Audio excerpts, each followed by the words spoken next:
Well, good evening. I call the regular meeting for the Ames City Council to order for Tuesday, November 28th. Welcome, everybody. And we'll move right into consent agenda. Does anyone want to pull any item from consent? We've got a meeting going on. Jeez, Tim. Anita, do you want to pull anything from consent? Yes, item number 2, please. Okay, number 2. Any other item council wants to pull from consent? Hearing none, entertain a motion to approve consent less item number 2. So second. Thank you. Roll call. Aye. Aye. Aye. Aye. Aye. Aye. Thank you. All right, Anita, you want to comment on why you pulled item number 2? Yes, under disposition of, sorry, just a second, I'm getting feedback.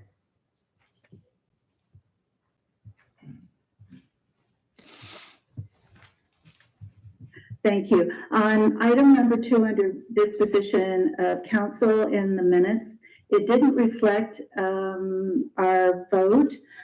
So I'm asking for a motion to delay approval pending a correction that would reflect the action related to the downtown historic pillars. Okay. Is there a second? Second. Thank you. Any discussion? So, I mean, procedurally, what do we do if, We'll just go ahead and we'll amend the minutes. They'll be in the council meeting for December 12th and we'll approve. it then. perfect. Those in favor of the motion say aye. Aye. Any opposed? Motion carried. Thank you. We'll move on to a public forum. This is time we set aside for councils from the public on topics of city business other than those listed on the agenda. We ask people to limit their comments to 3 minutes or less, and we'll start with Richard.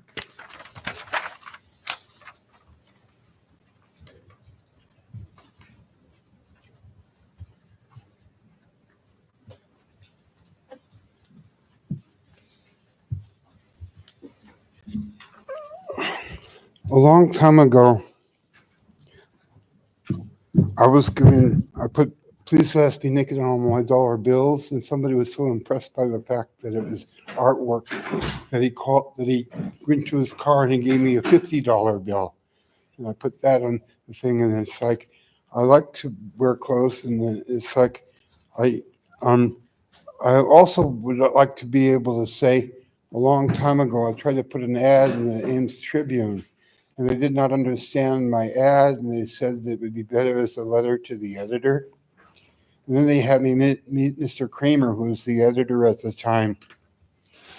And he babbled on saying stuff like, do I want to listen to what you have to say? And you know, it's like,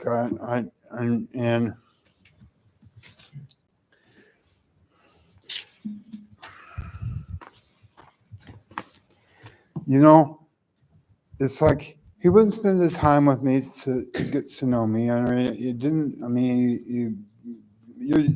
do I want to listen to you is what he would say. And it's like, I've been I was going through my belongings looking for a thing that photosynthesis gave me for the pictures of me wearing my t-shirts and everything. And it's like I stumbled across a letter that I had written about like why I wear the skirts and dresses that I do. And I made a couple of copies of them. And it's like I wanted to be able to say, I wanted to be able to like put it on the things. My sister. Richard, can you get to item of city business, please? Thank you. All right. James Burnell, you here? You're welcome to address council.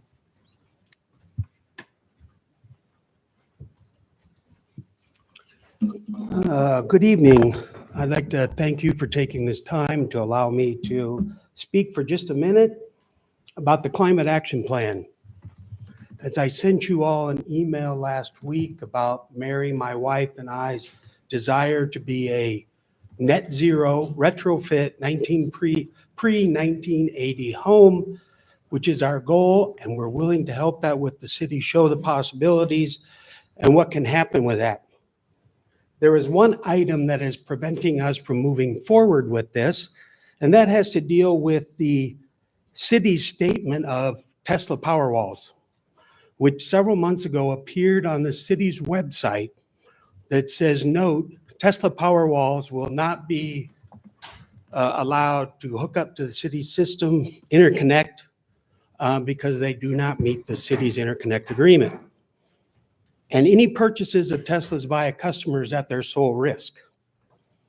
Now, the reason I bring that up is because in the Climate Action Plan, which you've been working on for a number of years, and SSG's recommendation of installing a power wall with every home that purchases an EV car, then the staff did their recommendations for the city council, which in big move number 3 states 7 times specifically Tesla Powerwalls and or other battery storage systems.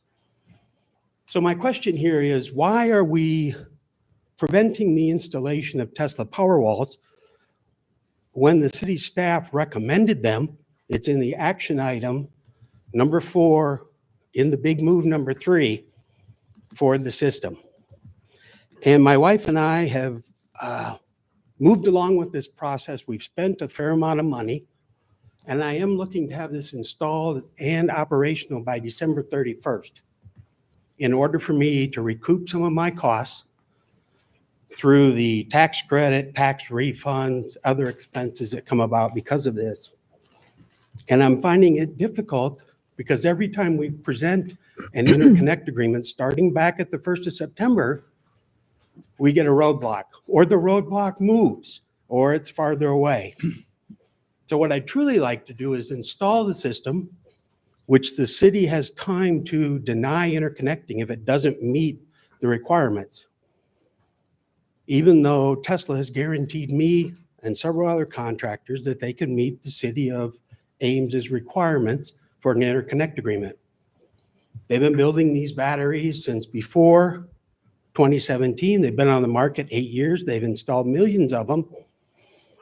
And I'm finding it difficult to comprehend how this fits into the Climate Action Plan. This is a big component about reducing the amount of greenhouse gas. And I feel a prime opportunity would be for us to allow to do this pilot program and understand what the true ramifications are of what power walls and solar roofs can do for the system. I would also like to note that I noticed, I think it was September or October, the city purchased 2 fully electric EV pickups, Fords, that I think is a prime opportunity for the city to also work on a pilot about connecting those with batteries as is recommended for homes and businesses as an opportunity to show how this can work in the system. I watched many of the conversations that the city council had in the past. There was expressed concerns about residents buy-in, businesses buy-in, cost. I know the tax credit has increased since many of those meetings took place, but I think a prime example is allowing some pilot projects to go forward and see how they work out. Any questions or anything? Thank you. No, we public forum, we don't really have a conversation. I do want to just comment, though, that both Rachel and Anita sent emails to city manager. City manager is working on it right now, and we also got your email. Also, so the point is that I think that is in process. I can't comment on the timing of that, but I know that appreciate you coming and sharing your comments, but it's being aggressively looked into. And we would address this during dispositions of communications to council at the end of the meeting. So we don't have conversations now like Correct. the mayor said, but at the end of the meeting, we do address things that were brought up in public forum. Yep. Okay, All right. thank you. Thank you. And Valerie. I'm Valerie Stahlbaumer, Crawford Avenue, Ames resident for 22 years. I'll be brief, really. I was misquoted in the public forum at this last city council meeting. The minutes said that I supported keeping the light fixtures in downtown. The minutes have since been corrected. For a brief summary, I'd like the record to show that I represent a group of people who want the 16 brick structures with plaques on two sides showing historic information about Ames to be maintained and kept along 5th Street. I presented quotes from a qualified mason from Des Moines who evaluated these structures and said that they are in good condition, but need to be cleaned and have each base resealed properly. With his estimate of $5,600 to do the work and donations that are promised, the cost to the city would be $3,400 for all 16 structures. On the other hand, a Des Moines company, Iowa Concrete Cutters, and an Ames company could cut down and move these structures and then have the remaining holes covered properly for about $6,000. The group of supporters and I are in favor of maintaining these 16 brick structures, and to show that there are many more of us who agree with this choice, we have put out a petition for people to sign. It has people sign their name, address, and any comments. We have over 100 signatures so far, with many positive comments.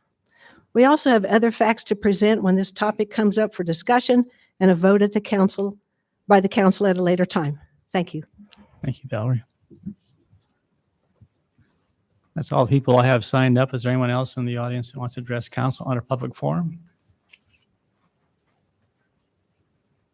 All right, we'll close public forum. We'll move on to item number 16. The Fitch Family Indoor Aquatic Center preliminary plans and specifications.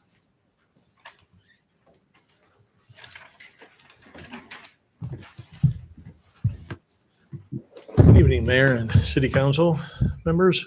Again, just as a reminder, this is Troy Turner. He's with Story Construction, who's our construction manager for the project. So he came along to answer any questions that may come up tonight.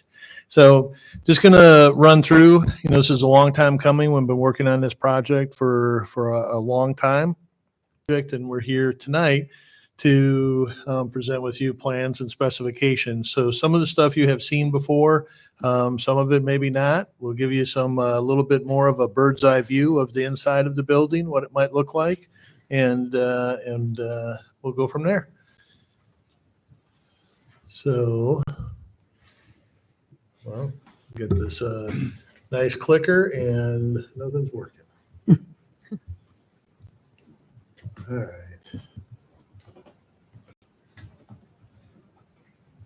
Might have to have Susan come up. There we go. All right. So again, we're just finishing the construction document phase. Again, there were 3 phases: schematic design, design development, and then construction documents. And you can see where really this phase is getting documents ready for bidding, and then cost estimates, which we'll share. And a lot of this information was in the council action form as well. So with the floor plan, and one of the things that you can see, this shows the base bid, and then you also have that line on the right-hand side, kind of separating between base bid and alternate. So in way back when, City Council directed staff, because we felt funding was going to be an issue, the cost estimates that we had initially were pretty high.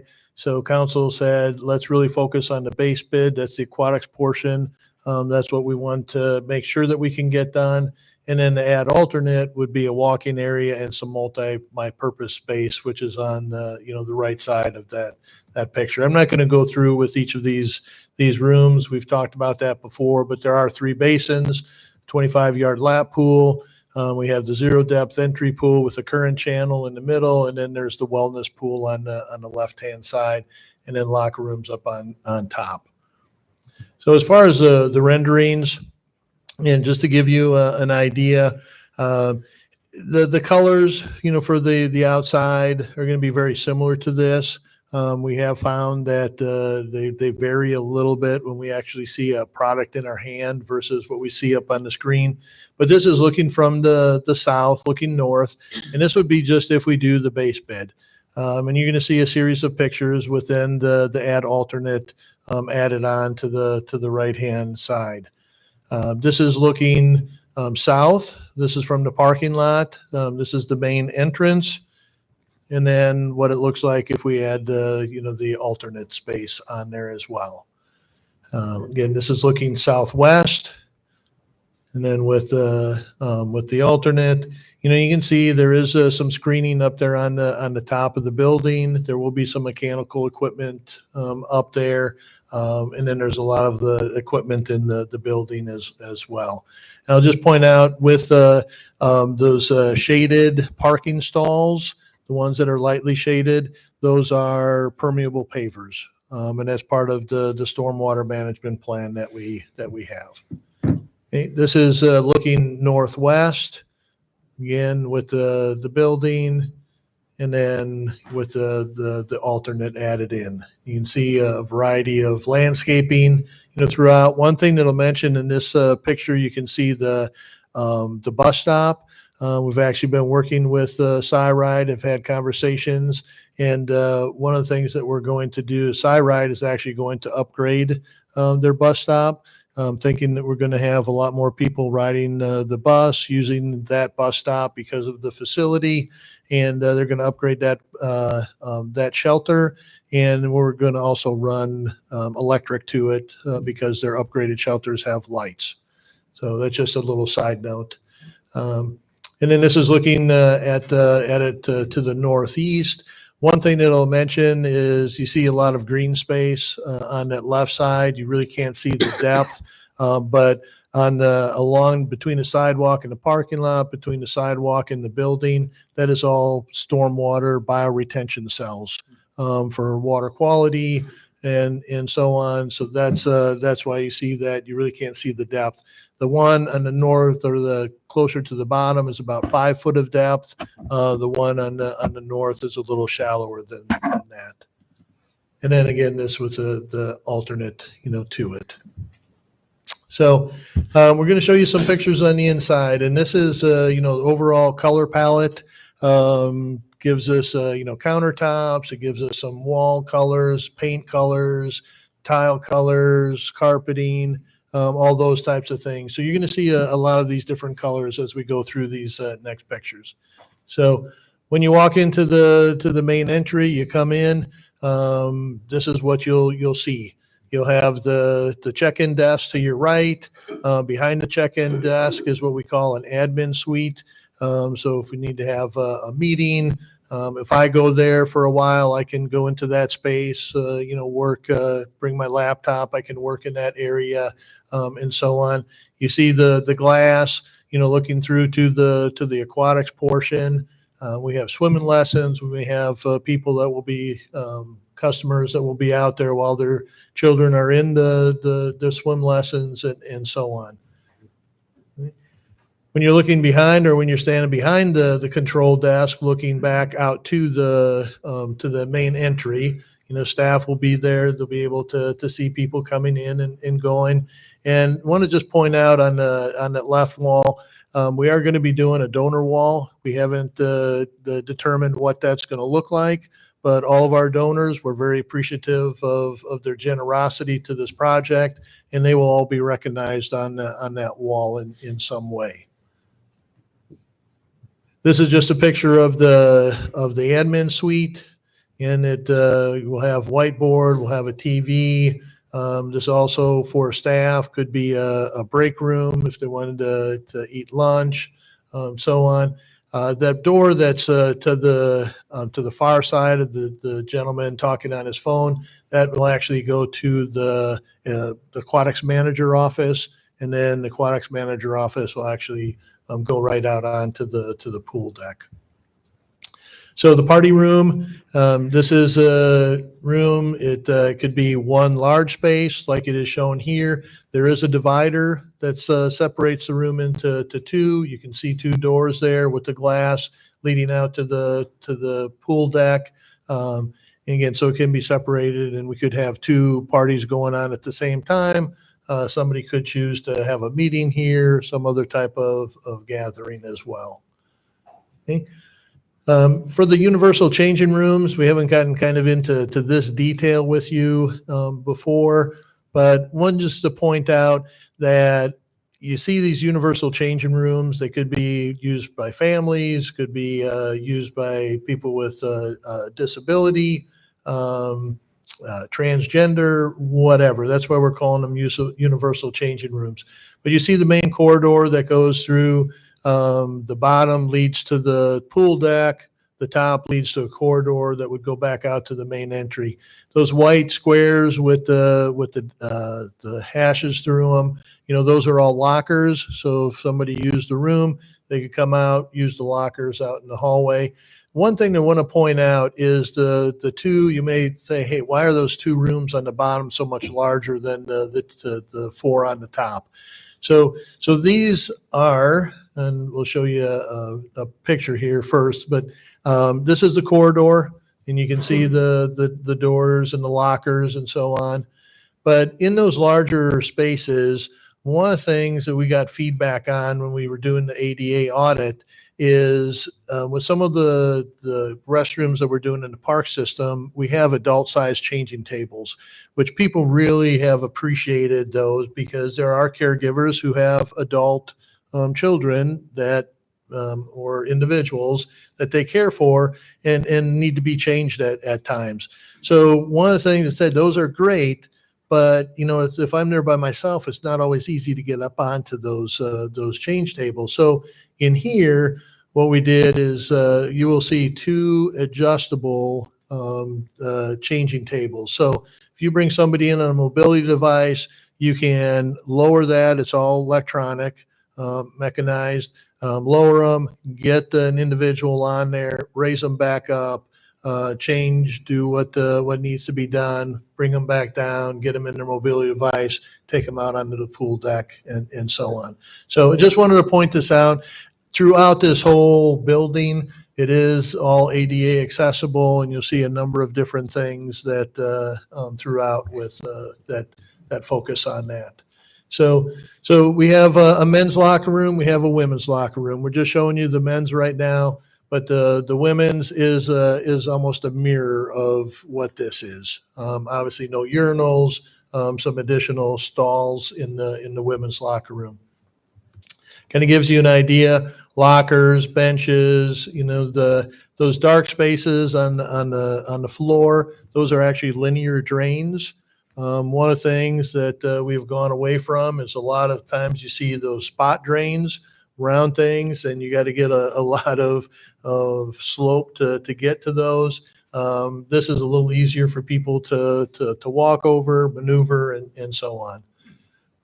This kind of gives you an idea, even though it is a men's locker room, a women's locker room, the showers themselves, you can see the shower space back there tiled. Curtain, just a little privacy, but in between that curtain, you do see the partition door. So you can get in there, close the partition, shower, and then you can still change, and you still do have privacy rather than being out in the open. That was feedback that we received a number of years ago when we were getting the public input.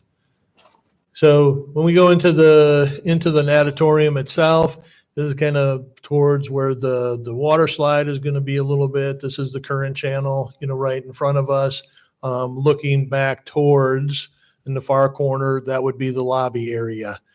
You can see the play structure, the fairway fun zone. With it, you have the lap pool over to the right. This is right inside from the lobby area, looking to the southwest. Again, on the far side, you have the wellness pool, you have the glass, to it. And you can see from on the far side, or what would be the south side, the slope panels, the glass. So that kind of mirrors what you see from Lincoln Way. Okay, another picture of the natatorium. Now with this one, this is kind of looking northwest. Now you can see the stairs to the slide, and then you'll have the run out to the left of those stairs. The colors aren't exactly there. We aren't going to have, red pillars or anything like that within that, but that's just what we got from the manufacturer. Keith, I have a question on Yeah. that slide. Yeah. So I'm having flashbacks to taking my kids to swimming lessons at the prior municipal pool. It was parents would sort of line up in the stadium seating there while their kids Yep. were doing the swim lessons. Is there going to be a space there for parents that are close by, or the parents have to be out in the outside area? Yeah, so there's going to be a number of several different things that could happen. All right. So if you look, over in this area, we will actually have some seating, some tables, chairs, things of that sort. We're not going to be putting bleachers out on the deck or anything like that. So parents would be able to either stand along one of these edges. We might put some chairs out. We haven't figured that out yet. But also the party room during swim lessons. We won't be having parties because we'll be having swim lessons. So that is a room that people could sit at and watch. They could sit out in the lobby area and watch. And we're really hoping what some parents, grandparents who bring their children here will take the time, drop off their child, and then what they'll do is maybe go on the walking area. We also have been talking with staff about, with the multi-purpose space, is during swim lessons, let's try to get some classes that mirror what our swim lessons are. Swim lessons are 30 minutes. Let's have a fitness class or some type of activity that's a 30-minute class. Drop your child off for class. You go to class. You're done with class. You pick up your child, and you go home. Yeah, So great. So those are some things that we're going to try to be doing with this. Yeah, great answer. Thanks. Keith, before you move to the next slide. Yeah. Is the wellness pool what's glassed in on the back of this? Yes. I know the next slide is that pool. I just wanted to, Yep. okay. Yep. That's that right there. Okay. So yeah. So now this is looking from inside the wellness pool, and this will be looking kind of to the northwest of that room, and you can see that every one of these pools has at least two ways to get in and out. So like with this wellness pool, you have the ramp that comes in. We also, it's not really shown in here, but there is going to be an ADA lift. All three basins have an ADA lift to get in and out. There are also ladders here. On this basin right here, there is actually a bench with some jets. So people could sit there and get the jets on the back and everything. So should just point out with here, there is a ramp to get in here as well, and it kind of comes down and then switchbacks in. That's Iowa Department of Health doesn't like it when you enter here and go down this way when there's deep water, so that's why the switchback. Here you can see the lift. There are also ladders. And then with the zero depth entry pool, with this one, you can see, well, I'm going crazy. So with the zero depth entry, zero depth entry here, there is a lift here. There is also a set of stairs here. So if you just wanted to go to the current channel, you can come here to the stairs, come down, and then get right into the current channel. You don't have to go through the play area. So Keith, as far as, yep. can you comment on what you're doing for acoustics since you have those interior for sound control? I know it was discussed previously. Yeah. So with acoustics, if you look up on the ceiling, what these are called dovetail acoustical panels. So they have, and Troy might be able to help me out here, but they do have insulation or some kind of batting on the inside, and that really helps with controlling the acoustics in there, making them better for for sound. So right now, that is the only thing that we have in here for acoustical control. There's nothing on the walls. Nothing on the walls at this point. Has an acoustic engineer ran because I mean that's a big area that's going to have an awful lot of sound bouncing around. Yep, and we've had a lot of conversation, with it, and RDG. I don't recall if they had an acoustical engineer look at this. I don't remember that, and Brad couldn't make it tonight, but we can check on that and send out a.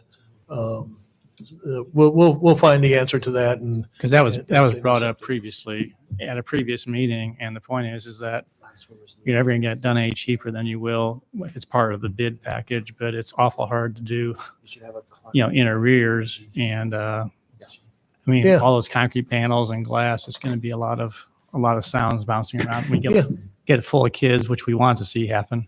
right. It's going to be really noisy. Yep. Thank you. Yep. Okay, so with add alternate number 1, and this is kind of the color palette for that. So this again now is in the lobby. So instead of looking towards the pool, you can look towards where the add alternate is going to be. You can see the lanes for walking. Again, just as a reminder, the inside lane will be about 19 laps per mile. The middle lane will be 18 laps per mile. The outside lane will be 17 laps per mile. But it kind of gives you an idea of what that looks like.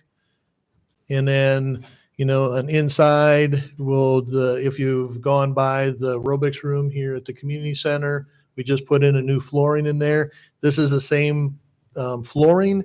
It's just a little different design. And this is so if we have a fitness class in this room, could be one large room.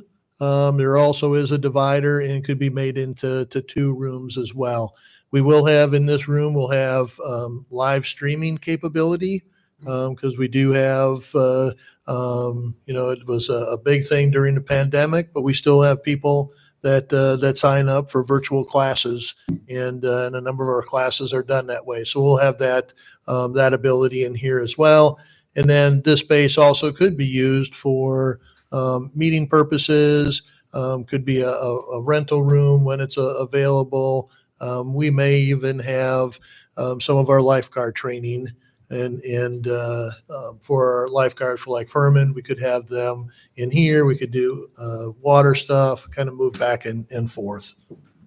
Keith, is there any plan to have some sort of treatment on the windows so that the heat doesn't build up in that room? Yes. Yeah. So in here, and you can kind of see it kind of above here. So we will have shades here. So the way this is right now, this is looking north, and the pool area is over on this side. This is going, you have the walking area, and then you have to the outside. So there will be roller shades on here. There will be roller shades on here as well. We do have them in the party room, and we do have them in the admin suite also. And another question, this is kind of taking you way back to the beginning. Are there plans to allow rental of the lockers? Right now, we are not looking at renting lockers. The lockers that we do have is people will have to, if they want to lock their stuff up, will have to bring their own lock. There'll be a hasp there that they can hook to. But right now, we haven't had a lot of discussion on that, but we used to rent lockers here at the community center, and then we wound up having some problems, with it, and then we decided to stop doing it. But as of right now, I would say we're leaning towards not having, rented lockers. Okay. So I know you haven't seen those pictures before, but kind of give you a little bit more of a 3D walkthrough of some of those spaces. So add alternates, we have spent a lot of time talking about add alternate number 1, the multi-purpose rooms and walking area. We do have 2 additional add alternates. One is for heating to the main entry concrete, and then tile edge to the lap and recreation pools. And I'll show you a little bit more information on each of those. So one of the things, so again, this is the add alternate. You can see the dashed line. Everything to the left of that is part of the base bid, and then we have the add alternate. So one thing just want to make you aware of is that, code, so the site is zoned governmental, but we look for what the comparable zoning would be. So this is highway-oriented commercial is what we said is probably the most comparable. With that, there is code requires a 20-foot setback. So if add alternate is awarded, the east side setback from the property line Elm will only be 16 feet, with it. Now, DRC, when we brought the plans to them and so on, they said, we need to bring this to city council's attention, which is what we're doing. So question may be why, why didn't we have, a 20-foot, setback on the east side? So, you have heard me mention in the past about this is a pretty small site, for everything that we're trying to accomplish. The parking, the building, and so on. One of the things we had talked about at one point is with stormwater management, is doing it off-site, doing it on-site. We thought we might be able to do it off-site cheaper. Then it wound up being more expensive. So we said, hey, let's do it on-site. So with all of this, and we did position the building initially with this, is to try to provide more of a buffer on the residential side of the property, because we do have houses along Oak. So you'll see, and with one of the things with code also is because we own the entire block. A lot of times there's a front yard and then there's side yards. The fact that we own the entire block, we have 4 front yards. So with the number of trees and bushes and shrubs and plant material and so on, and we'll do a lot of screening along the west side because of the residential and with the parking. So with it, this is how it wound up, being situated. And early on as well, we were really questioning, like I said earlier, whether or not we'd even have enough money, enough funding to do the base bid. So that was part of this as well. Now with the recent estimates and everything, we add on, add alternate number 1, and it winds up that setback is 16 feet. So by approving the plans and specifications, City Council is acknowledging that the 16-foot setback is okay. Now, Kelly is here. If there are questions about zoning or anything along those lines, he could probably speak to that a whole lot better than I can. But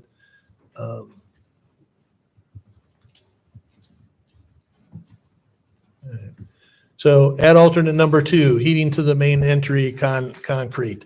So Ian, with this is the main entry right here.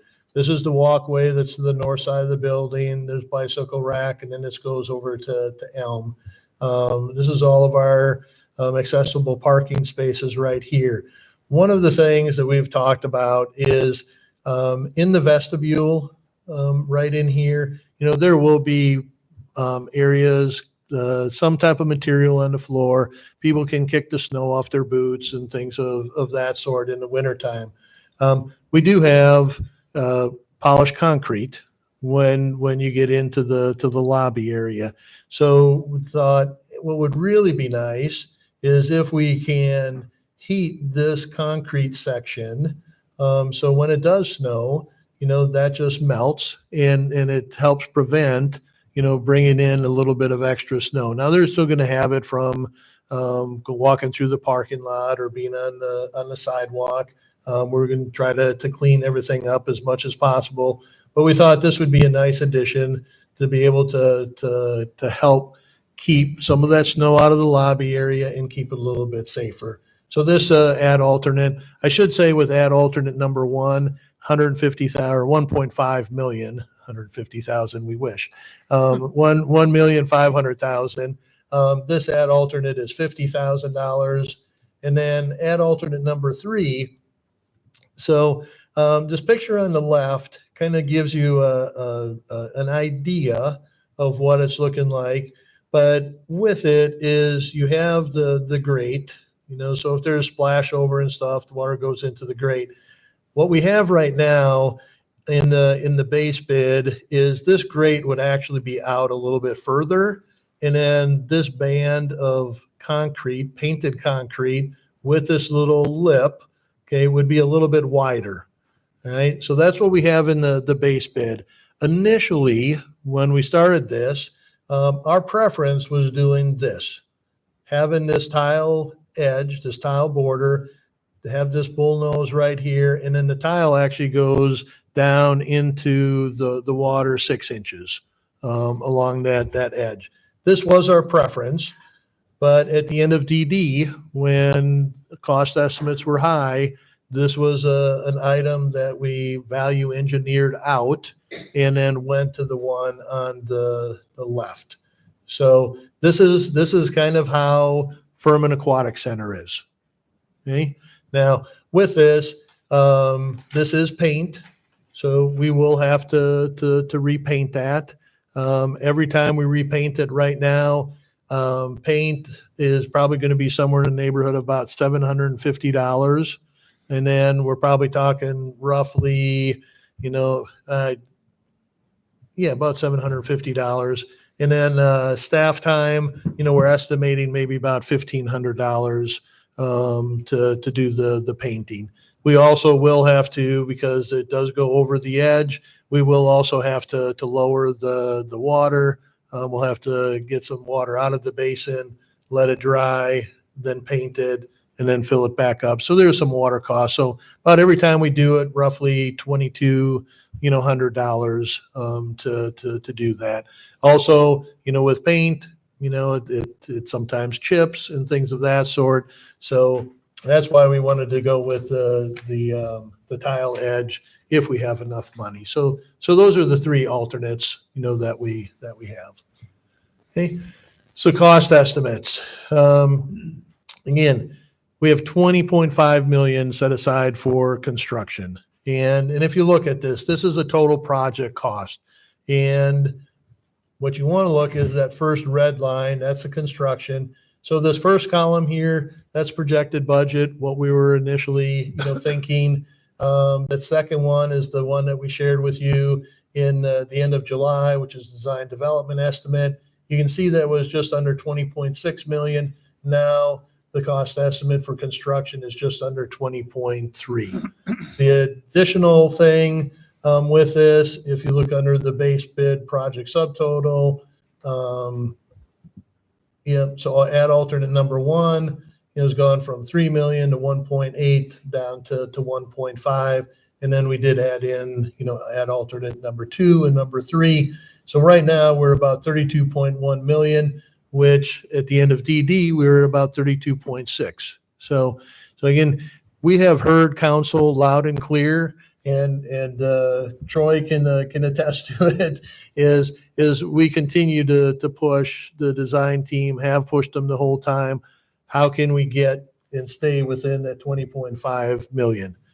That's what we're trying to do. And we have had to make decisions. We have shrunk the size of the building. We have reduced the amount of tile. We have done some different things for that. But we're at a point now with the funding, which you see in the next slide, is we may be able to do all of this if bids come in at what these estimates are. So when we look at the funding with this, again, original budget, and that's where we were showing $3 million deficit. That's why we were concerned with it originally. But we have added some things. I should note that we did initially, or council is authorized for 21.2 million in GEO bonds. You did that in September 14th of 2021. But a couple of things, we do have the Story County contribution. We do have some ARPA funding in the way of $868,000, the GETO money, and then initially we had the community attraction tourism grant in here for 500,000. We did wind up not getting awarded that when we submitted that application in January. They did encourage us to apply again, which we have, and we do have a presentation to that board next Thursday, December 7th. So we're hoping that still is an opportunity. But what you'll see with this is, I am just too happy with this clicker here. Click on slide 39. So, all right. So with this, what this is showing is that the geo bonds of 20,355,000, and then with everything else, the 500 from Story County ARPA funding, we wind up with enough funding to do what the cost estimates are right now. There still is some capacity to do some additional geo bonds. Bids come in really well, lower than what the cost estimates are. Obviously, we wouldn't have to issue as many geo bonds. If we get the CAT grant, we could reduce the amount of geo bonds as well. So I think right now, in the whole project, we're looking a whole lot better than what we were initially. So some additional activities have been happening. The CAT grant funding, just already talked about that. Geothermal wells, sent a memo to City Council a while back when we were doing a test well. It did not go well. They hit some harder material, and so we had to abandon the geothermal. So now we're doing we added some condensers, a little bit more traditional HVAC, but there really still are some really neat components that I'm not going to go into all the details, with. Once we get you out there on the roof, when the building is built, we'll show you all the fun stuff that we've done. But still highly energy efficient, building. Because we're not doing the geothermal wells, we are looking at solar at some point. We already had talked about solar, looking at doing that. And we'll say that with solar, the building is constructed to be able to support solar in the future. So that's something that we did. And there are already conduit, panels in the electrical room, all that stuff to accommodate all of that as well. Stormwater management, we've kind of talked about that, but it is all on site. We have the permeable pavers in the parking lot. We have some underground storage. We have the bioretention cells for water quality, and so on. Updated Impact 7G recommendations. That was attachment C in there, addressed concerns from the council at, I believe it was the September meeting, one of your September meetings. And then the state approval of aquatic plans. Those were submitted by Water's Edge, which is the aquatic consultant or sub-consultant to RDG. Those were submitted yesterday. We did get receipt that they've been submitted. So on their website and requirements, it does say 6 to 8 weeks to get approval of those plans. But I'll probably call the representative and give them a little nudge to see if we can get those done. So bidding timeline, we initially were going to try to bring this to you at the last meeting on the 14th. So these dates have changed a little bit. If plans are approved tonight, the documents will be released tomorrow, November 29th. We have a bid due date on January 11th, award contracts on the 23rd, and then on February 13th, City Council would approve the contracts and bonds. This does not affect, the construction timeline. We're still looking at, mid-March to April, and then October to November of 2025 to be finished up with the project. So in council action for tonight, city manager recommends alternative number 1 to approve the proposed plans and specs and set those dates. So with that, questions or comments? I have one question about the permeable pavers. Yeah. When you were showing the heated sidewalk alternate, Yep. it made me wonder about the location of the permeable pavers, because our accessible spaces are not permeable. And as I Right. recall, there may have been some issue about the depth that we had to go, and so the permeable spaces were being placed where we could get the adequate depth for the stormwater retention. Maybe I'm wrong about that. This is my memory. But it seems to me out in the parking lot here, those permeable pavers make it so much safer in the winter, especially, that I wonder whether there's the opportunity to flip some of these pavers so that our accessible spaces have permeable pavers, because that's already going to be a challenging location for folks who need more accessibility options.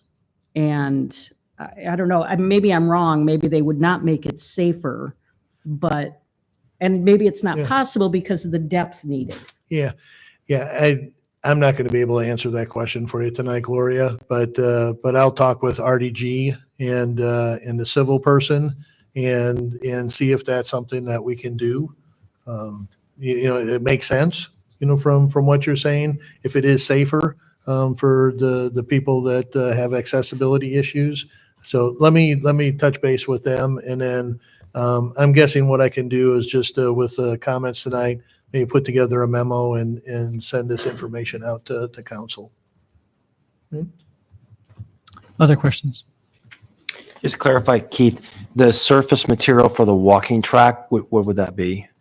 It's actually going to be epoxy, right? Resinous flooring, it's epoxy, what most people would call it. It's either epoxy or urethane. So I don't know what that is. So would that be a standard material that's used for indoor walking tracks? I guess that's sort of my question. Yeah, it's it would be, have you ever seen somebody that has redone their garage floor? Yes. With that's a kind of a resinous epoxy, kind of a paint. So That's what that will be. So, I mean, one of the benefits of having a track like this is that from the surface perspective, today we send people to go walk at the mall. If they want to walk inside, that's where they walk. That's concrete. So it seems like, I don't know what the best practices is for the surface for an indoor track. I've been on several different types of materials. So I'm not trying to micromanage this from the dais, but is that something that's a consideration in making sure that we have a surface that is appropriate for an indoor track? Yeah. So we did have, some conversations about this. And at one point, we actually were looking to have some type of a different surface, there. And then, again, from a value engineering standpoint, we said, hey, is this really necessary? It would save us some money. So we just went with this resinous surface instead. Now, there are a lot of people that walk outside. They're walking on sidewalks. They're walking on asphalt. They're walking on hard surfaces. I think a lot of times, with this, we would encourage people to really have a good set of shoes whenever they're doing walking, whether it's in this building, whether it's in outside, to really try to look at what's on their feet when they're walking, to help with some of that. So now, if council says, hey, look at this, could we do something? We could we could issue an addendum if it's important to council to do something. And incorporate a different type of surface. But through our conversations, we landed on where we're at right now. I sort of relaxed my concern with respect to the number of laps per mile. It's just going to be small. And so, but it's really not so much a running track as it is a walking track. Mm-hmm. And I mean, there's a reason why gyms typically have that kind of surface for an indoor track. And so I don't know what the price point is, so I can't talk about a cost benefit analysis, but I think people would find a more of a traditional indoor track surface desirable for that. But I can't really compare apples with apples on this. Yeah. Other questions? Anita, any questions?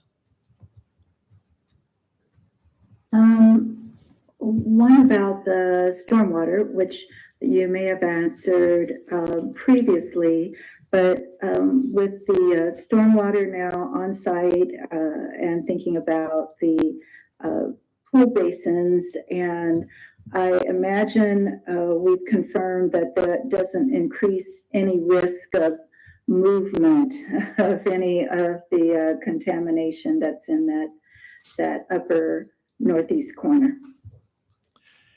Yeah, we had since the last meeting, or not last meeting, but the meeting that we had at the end of September with City Council. There was a number of issues brought up regarding the soil contamination, and so on. So after that meeting, we did get RDG, Story Construction, Impact 7G, the Iowa DNR, city staff. We all get together and had a meeting in regards to this. We showed the DNR our plans. We went through all the different components, and the DNR said, well, you don't have to do this. So for example, underneath some of the stormwater in the parking lot, said you don't have to put a barrier, underneath the aggregate. It's like, okay, we don't have to, but we will. So that's something that we have done.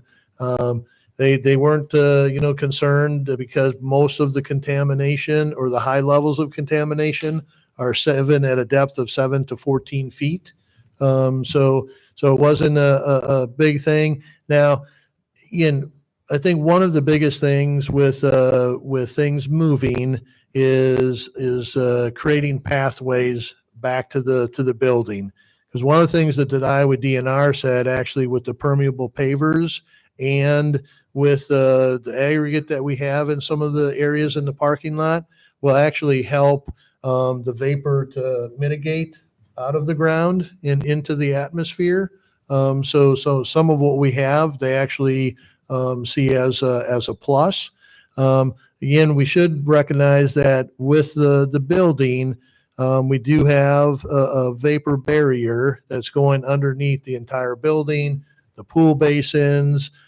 Anytime there's a penetration into the building, it will be sealed, tightly. And I've already told Troy that on Story Construction, that's going to be on them, that they've got to make sure that all of this stuff is done per the specs to make sure, because we don't want the vapor to get into the area, or into the building. And there's some other things that we have incorporated as well. But does that answer your question, Anita? It does. Thank you. You're welcome. Any closing questions? All right, we'll open up public comment. Is there anyone in the audience that wants to address council and comment on this topic tonight? Seeing none, we'll close public input. Any closing remarks or comments? Otherwise, I entertain a motion. Well, I'm happy to make that motion, but Keith, if we wanted staff to take a look at the surface of the track, I do think this is worth looking at. I'm not trying to delay. I would like this to go to bid, but I do think that this surface of the indoor walking track is important. Yeah. So I guess maybe one of the things, and the mayor can give you some direction on this. I don't know if it's part of the same motion as what we all alternative, or if you do it as a separate motion. But I guess what I would look at is we'd still want to get the bid out, get the documents out, and what we can do is we can take a look at this, and we could always incorporate it as part of the addendum So we'll be getting questions. We have December 14th, I believe, we have a pre-construction or pre-bid meeting. So we're going to get questions. We'll be putting out, an addendum answering those questions. So it is something that we could do. So if you want us to look at it, and I guess the question would be, do you want us to bring something back? We do have 2 meetings in December, the 12th and the 19th. If you wanted us to bring something back to make have council make a decision, give you more information, we could probably do that, and you'd have costs and so on. We would seems like still a have reasonable time path. to be able to do that. Yeah, that seems like a reasonable path. I'd love to see this go forward without delay. Mayor, I'd like to make the motion to approve alternative 1. Second. Okay, which is resolution approving plan specifications for Pitch Family Indoor Aquatic Center, setting January 11th, 2024 as the bid due date, and January 23, 2024 is date of public hearing. So moved and seconded. Any further discussion? I'd just like to make just a comment, and I know I speak for the council in this. There's just so many amazing aspects of this process that went into this, and the building plans itself that just speak of the values of this community. We're trying to serve so many people who wouldn't otherwise have access to a facility like this. And I've had a chance to kick the tires on this more than the public has. And I could not be prouder of our staff and the process they've gone through to get to this. This is a legacy project for the city, and we'll drive by this thing on Lincoln Way for decades to come. And I will be so proud of the work that this staff has done. So it's important to say thank you once in a while. So well done. Yeah, thank you. And it's a team effort. Right. And maybe when we get done, we'll bring all of the staff, city staff, Right. up here and fill the room, and you can tell them all thank you, because That's it right. is definitely a team effort. Roll call. Aye. Aye. Aye. Aye. Aye. Thank you. And do you want to make a motion, Tim, regarding the floor covering? Sure. I would move that we ask staff to come back with additional information on alternative materials for the indoor track and the costs at an upcoming city council meeting. Is there a second? I'll second. Moved and seconded. Any discussion? Those in favor of the motion say aye. Aye. Any opposed or abstaining? Motion carried. Mayor, does staff require any direction on looking into the permeable paver swap location, or is that just Yeah. something? I made a note of it, as well as some of the other comments that were here.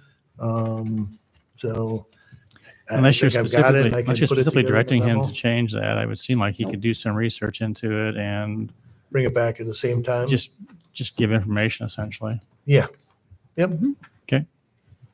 All right. All right. Thank you. Thank you. Have a good night. All right. All right. Item number 17, council, late this afternoon, we got an email from the applicant, Neighborhood Liquor Mart, withdrawing their request for a motion to approve or deny a 12-month Class E retail alcohol license. So this item is no longer going to be discussed. So we're going to move on to item number 18. Ames Main Street request for downtown Ames master plan cost sharing.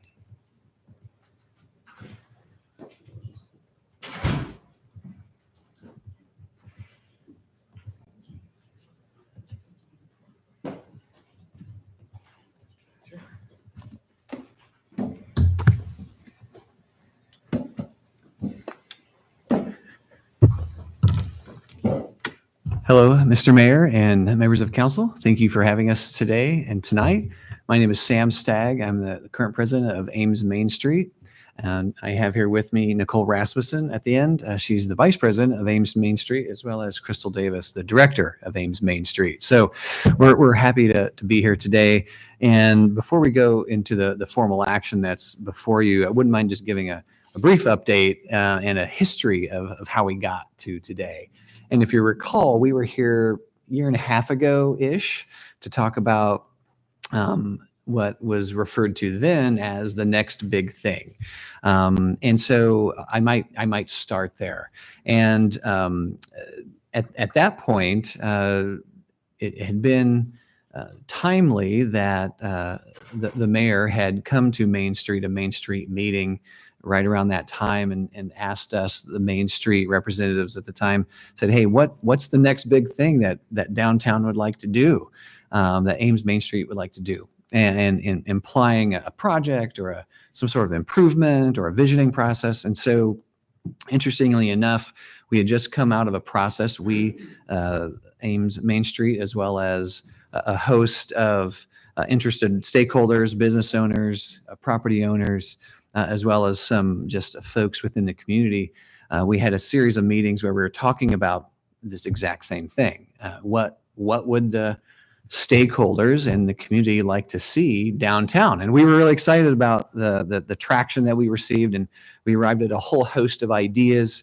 And we came and kind of presented that process to you a year and a half ago. And so since then, we've just been molding the next big thing into what we now are referring to as a master plan or visioning process for Ames downtown. And so the board, as well as other folks, have been working hard. We've had great contributive efforts from city staff. A handful of council members have offered some insight, but also we've had great collaborative effort from the Ames Economic Development Commission, the Ames Council,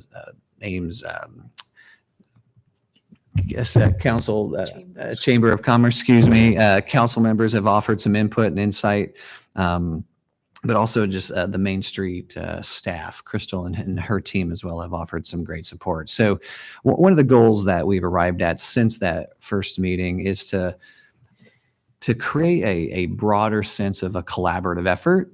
And that has really transpired. And we've had a lot of great input from not only the stakeholders that have been involved for the past several years, but also just additional input, like I said, from city staff, the planning department, as well as the management department. And so we've had a great opportunity to work with them and to arrive at the action before you tonight. But also it's been instrumental in putting together a scope of services that we are sending out to a couple of design firms to help us with this visioning process, this master planning process. And so the goal is to send this scope of services out to a couple design firms to get their formal proposals. And we're estimating a fee for that work of approximately $50,000. And so the formal ask for you tonight is to pay for up to 50% of that, or $25,000 as a maximum number. We're really excited about this. We did a revisioning of our vision and mission statement in 2018 and arrived at some really great goals and strategic goals to ultimately bring more people downtown and create a sense of excitement and ambiance, and also really identify some opportunities for development, both residential and commercial development, private, public. And so we're hoping that this process will really jumpstart and kick that process off for both immediate work and development, but also a long-term vision for some future development as well. So anything, Crystal, you'd like to add, or Nicole? Sure. I think to just echo the collaboration piece that I think has been the most important. As we visited with other cities, that's another part of this process. We went and visited with multiple cities on what does their process look like when they're adding new elements to their downtown, re-energizing, creating that central place that residents, visitors can connect and create community in a downtown space, kind of that hub or that heart of a community. And so I think it was really valuable to get that insight from other communities and what we learned from them, which I think is really important is that collaboration between all those stakeholders that Sam had mentioned. So that's one thing I'm really excited about, is just the positive energy and the excitement that I've seen as those groups have come together. I think Sam touched on it. There's a couple important groups to consider as you're doing any project like this. One, to me, is the residents, of course, the residents that are here, the residents that maybe have not been to downtown Ames, that have never really experienced a farmer's market on a Saturday morning, or an event in the evening that draws traffic downtown. So getting the residents downtown, but also a place that visitors want to make a weekend event and come downtown. What's going on downtown Ames, a place you want to be. And so that's really what we're focused on with this plan, is how can we create those gathering spaces? How can we create those different I guess, enhancements that want to draw traffic downtown, residents and potential residents, and I guess also visitors that create that economic vitality in our community. So connection and community, I think, is kind of the heart of this plan. Yeah, great. Yeah, good stuff. So with that, we'd love to open it up to any questions or thoughts or comments that you might have before your formal action. Thanks, Sam. Yeah. Questions? I have a question about the scope of services where we mentioned Main Street streetscape. Mhm. As I read the description of that, it sounds like this may involve determining what Main Street streetscape really means. Does it just mean Main Street, or what is the core of the downtown? And I'm wondering if calling it Main Street streetscape maybe limits it in ways that you wouldn't want the consultant to be limited. Right. I think of the pillars of Valerie and her team of people who are excited about keeping the pillars. That issue, which is still out there, is actually part of streetscape, but it's not strictly speaking Main Street streetscape.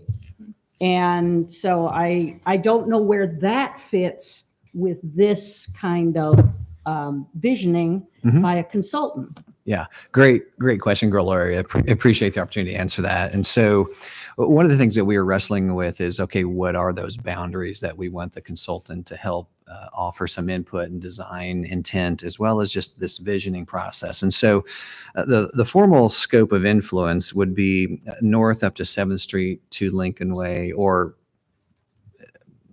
Lincoln Way, I think, is where we landed.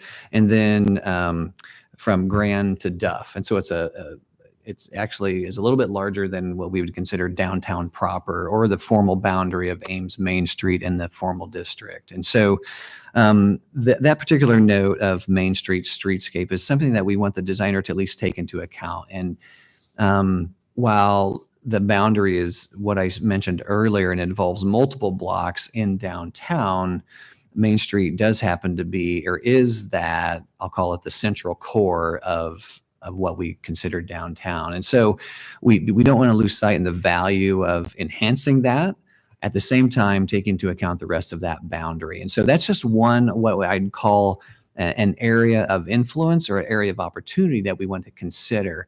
But by no means will we simply limit any work or effort to just Main Street, but it's an area of influence that needs to be considered in the grand scope of the whole project. Does that answer that question? Yes and no. I mean, Okay. it sounds like you want to consider more than Main Street, but if I were putting in a response to the RFP, I might see this only as about Main Street and not about, I don't know, downtown or whatever you Yep. want to call it, or the Main Street area. Yep. Yeah. That's all. No, I appreciate that. And so that's why we've listed an additional 8 or 9 other areas that are of note within downtown that also warrant some consideration and design intent, right? And so that's an area of discussion that we've also had with the 2 potential design teams, and they too realize that it's not only limited to a beautification of Main Street. That's the last thing we want to do, and limit this effort to just Main Street. We're hoping to cast a vision for the next several decades of what this area can be.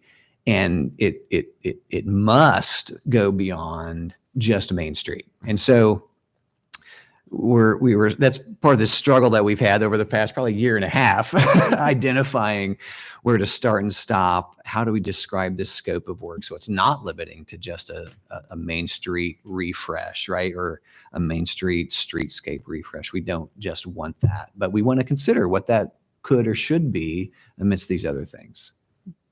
So Great question. That's probably been the your question. biggest thing. Should say, instead of saying Main Street streetscape, the downtown streetscape. Is that what you're getting at? It's Okay. the Main Street part. It just, Sure. it feels like, I mean, you could even just say streetscape, but Yeah.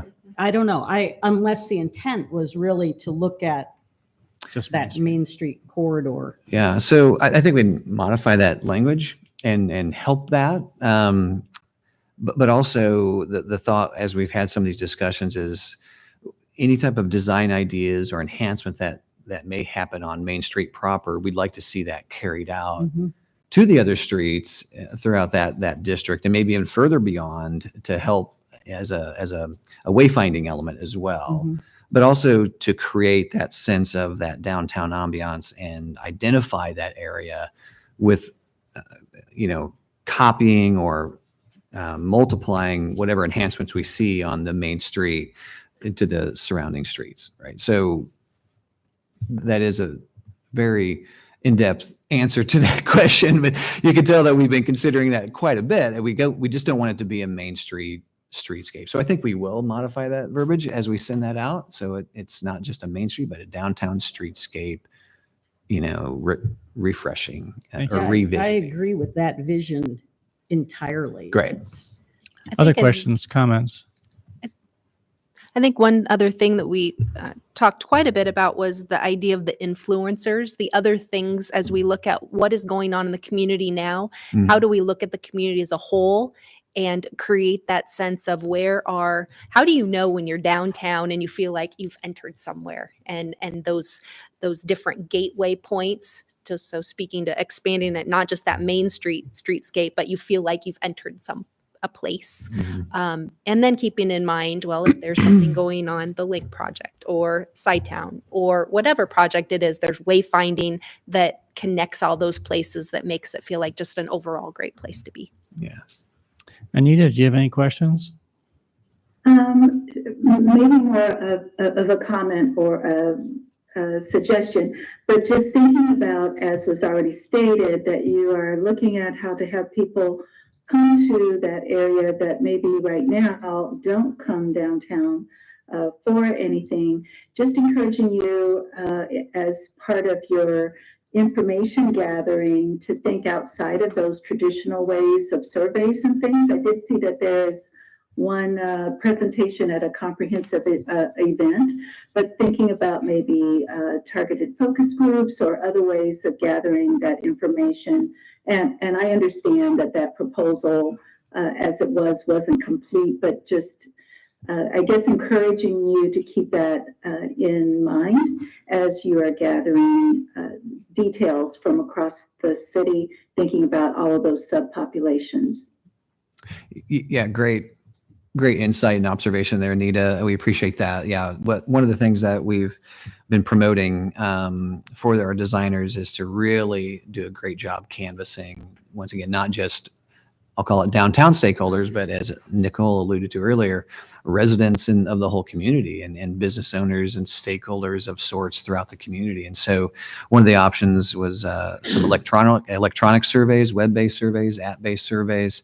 And so we're going to employ some of those methods as well to cast a broader net and a more comprehensive net and a way to capture that data that's easily digestible, was also presentable. So we have been having a lot of discussions around that. So we're excited to see what those designers have to offer, and we'll roll those out to you. You'll see some of those in the future. Other questions? Okay, thank you. So I had a chance first of all, thank you. You guys are volunteers. It's a tremendous amount of hours involved in putting this together. So thank you for all the work that you and your team have put together.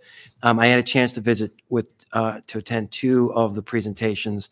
Was super excited, and the consultants who gave presentations had been very successful in working with other Iowa communities and really transformative projects. And so it's sort of exciting to think about the experience and horsepower that potentially could be brought to bear on this. And the amount of money seems relatively modest considering the potential cultural benefit as well as economic benefit to downtown. You think what we spend on the facade grant alone, this is peanuts compared to the investments we're making. It seems very, very modest. One thing I'd like to throw out, really just sort of as a placeholder, as we think about economic development, one of the concerns that happen when a lot of development happened in the campus town area was a number of the small entrepreneurial mom and pop type shops really had difficulty finding a place in campus town. We lost some of those. And as we think long-term about the development of Main Street, I would like to make sure that we don't have that happen, at least to that same scale in our downtown. And the mayor and I had a chance to visit in Coralville, and I apologize, I never remember the name of that development, the Landing. And I've talked to you about this, Sam. The city actually owns 2 of those spaces, and they use those for startup businesses that wouldn't otherwise have an opportunity. I just fell in love with that immediately, because that's catalytic for startups, for entrepreneurs to have a place at the table. So I don't know that necessarily has a bearing on what we're doing, but I just wanted to throw that out as a placeholder that we part of what makes the Main Street have its character is that these are by and large locally owned businesses. I've spent 27 years down there. These are amazing people who pour themselves out in those businesses. And I always want to make sure that this corridor is a place where startups could have a home. Yeah, great input. We like that a lot. Yeah, I mean, that's the essence of what a downtown is the small business, right? That people love to go and shop and carry on services and just experience that small town.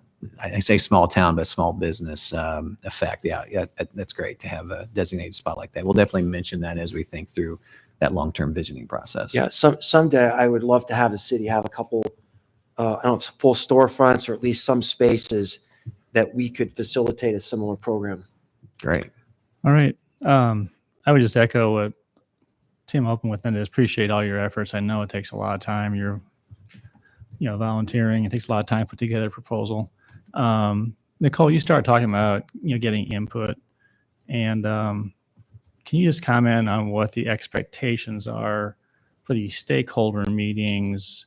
Because we'd love to think that every person's going to be supportive, and that may not be the case. And so I'm just curious, what is the consultant expected to do in terms of engagement? Because it says we will invite selected local business people.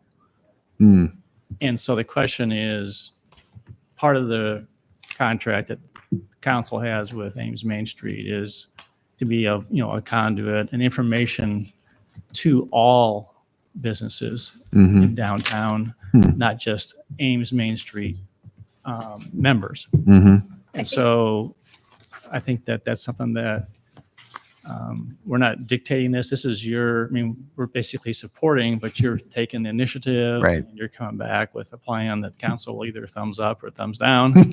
Right. But we got a lot of staff that can be involved. But can you talk about that as we kind of wind this thing up in terms of what's the expectation?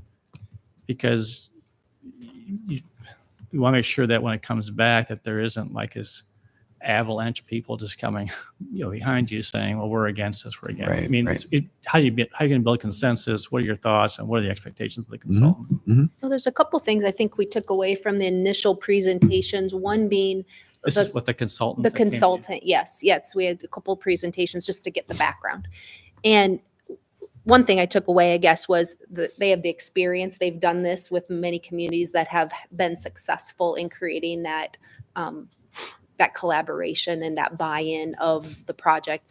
One thing we talked about is people need something to see. They need something to react to. It's hard to imagine unless something's in front of you to say, oh yeah, I get what you're talking about, rather than just reading something on paper. So that was a big element of let's see something and let's have something people can react to. And then they have learned from how they've done it in the past, how to get that buy-in, to show, what are the types of events we have to host to gather people in to get that feedback. The other piece of the collaboration with the city staff was we don't want surprises. We want this to be a collaborative process where by the time it gets to a vote that we've felt like no one's surprised about what's going to be there. We've done our homework and put together a collaboration. So I don't know if that helps, Mayor, but Yeah, kind of just that learning from their experience, I guess. I think it's a proposal request has to be establish certain ground rules, but if it needs to be more engagement, I think I speak for council. There's an expectation that everyone is notified of the meetings, invited to the meetings. They understand where you're headed with it, value their input. I know that it's probably likely that not everyone may necessarily embrace it, but the point is that I think that a successful presentation would have people saying, yeah, I may not necessarily like all of this, but Right. I think it's really a great overall, vision. Yeah. So, Well, I think first thing we'll do is, strike that term select and open it up to a much more inclusive situation. So as you mentioned, Gloria, that this is a draft version. We wanted to share this with you all before it went out to press, so to speak. So I think this is great input. So we'll definitely consider that and strike that term. But, I've been involved in a handful of things like this, both professionally as well as in public situation. And we know we're not going to get 100% approval of what we proposed with all the stakeholders that we hope arrive and come and participate. But what I've experienced is if you give someone an opportunity to weigh in and offer their opinion, and we listen to them, I've experienced once again, both professionally as well as personally, that goes a long way to really help support and build a sense of support by all stakeholders. If someone says, well, they gave me an opportunity and I shared my idea, it may not get accepted, but you know what? They listened with intent and sincerity.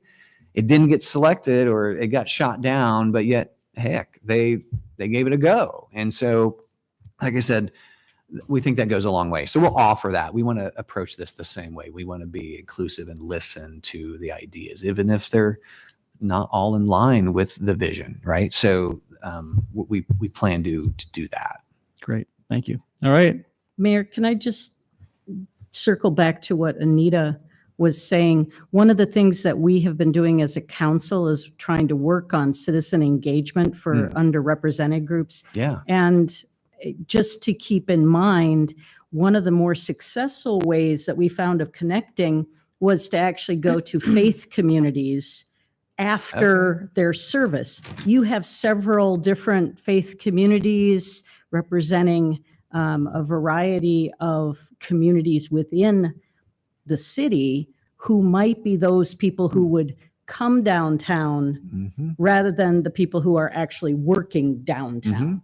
And so it might be a really good opportunity to get input from a whole bunch of people in one location simply by setting up after services.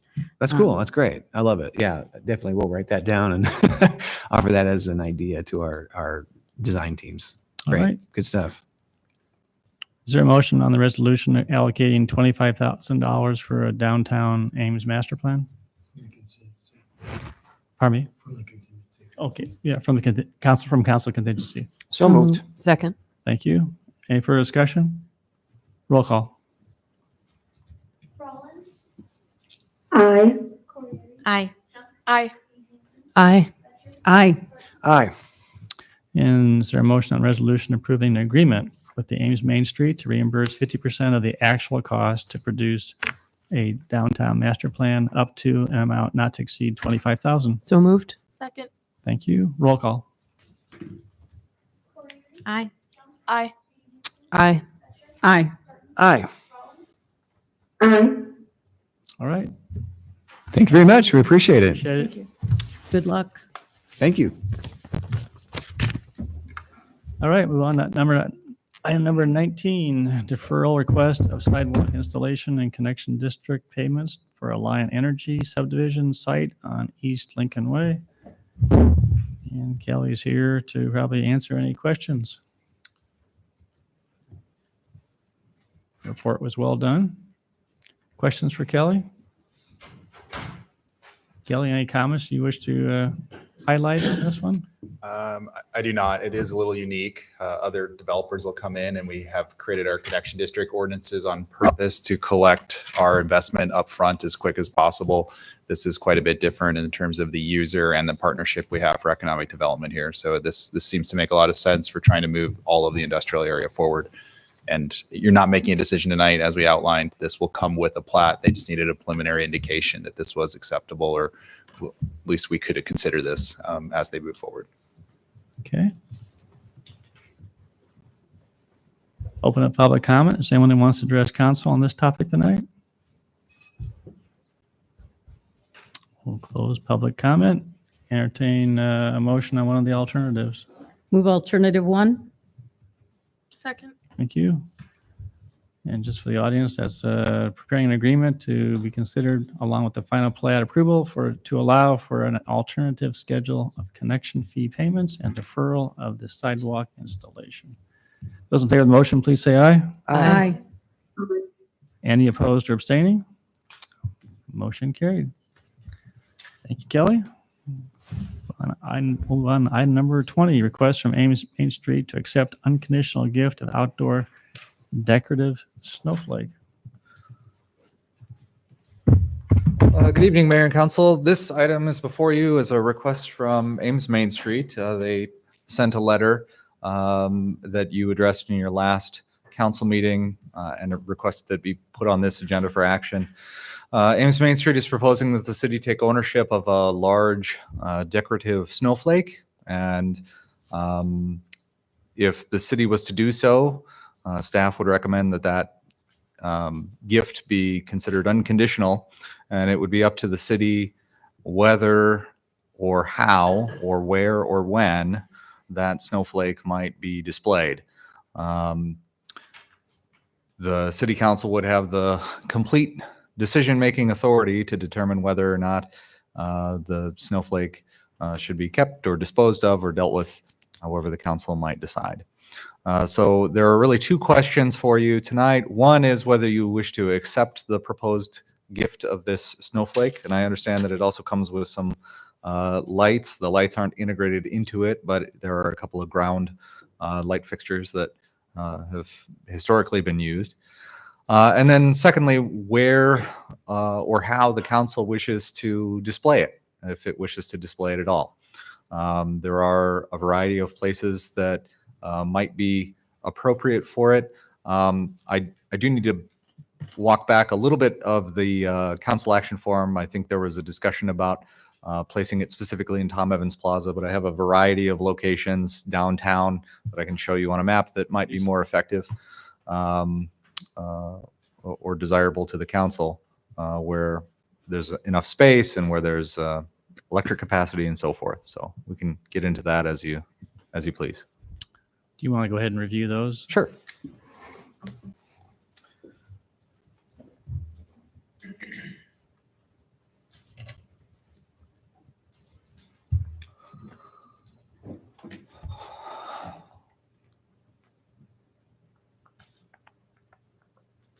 If council were to accept this snowflake, would we be asked every year where to put it? Or is that a staff decision?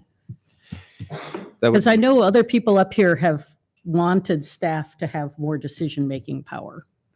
So I don't know. But that's a question that I have. we'll put that out there. God help us if we have to talk about this every year. Yeah. Well, let's, once you show you got mine, then the point is a motion can be made to direct staff to make a decision. Is that, So moved. you know, or whoever to Mm. decide where to Yeah. display it in downtown or wherever, No, wherever. wherever. Yep. Sure. So there are electric receptacles on most of the streetlights downtown that could be effective. But there are some dedicated locations downtown where there's power available to power the lights. One is out in front of City Hall here on the north side of the entrance, the main entrance. One, of course, is Tom Evans Plaza, where there is electric in some pedestals there. Banshell Park has a couple of locations on the southwest corner where electric access is pretty readily available. And then one that staff feels might be the most effective is at the east end of Main Street at Duff Avenue. There's an electric pedestal here, and it could be oriented so it's visible from Duff and from Main. All right. Any questions for staff? Open up public comment. Is there anyone that wants to address council under this topic tonight? Seeing none, we'll close public comment. Is there a motion on resolution accepting unconditional gift of the snowflake? So moved. Second. Okay, those in favor, roll call, please. Aye. Aye. Aye. Aye. Aye. Aye. Does Iowa City have a snowflake, just out of curiosity? I do not know. We have one-upped the All right. Hawkeyes here. All right, is there a motion relative to how and where the snowflake will be displayed, not only tonight, not only this year, but also in future years?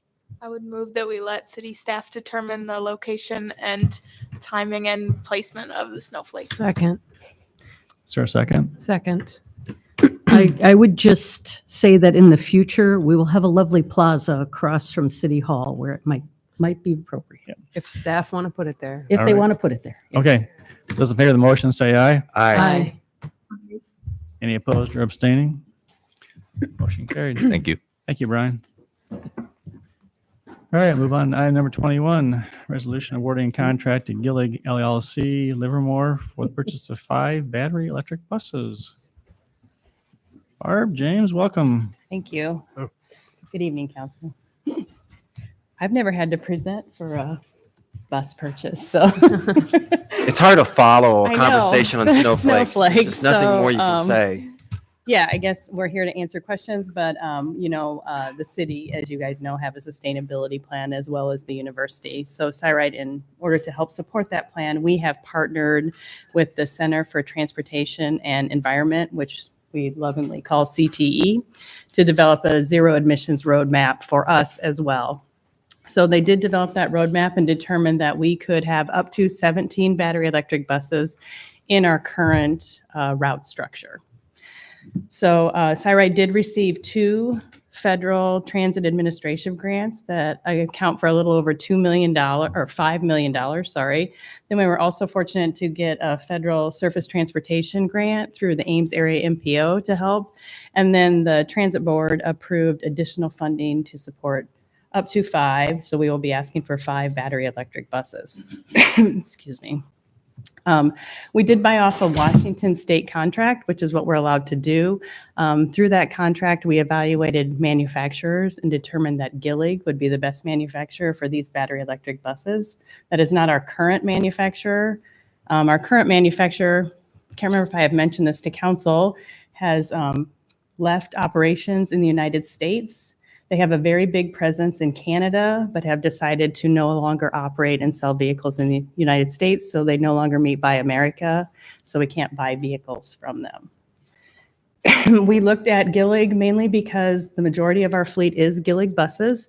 And then James has reached out to other transit agencies that have battery electric Gillig buses, and all the reviews have been positive. Not all, but most of them have been positive. So We are recommending moving forward with 5 battery electric buses. The cost is a little over $1.1 million per vehicle. If approved by council, this was approved by the transit board in our November board meeting. If approved by council, we would then award contract. Anticipated delivery date would be 18 to 24 months from the purchase order.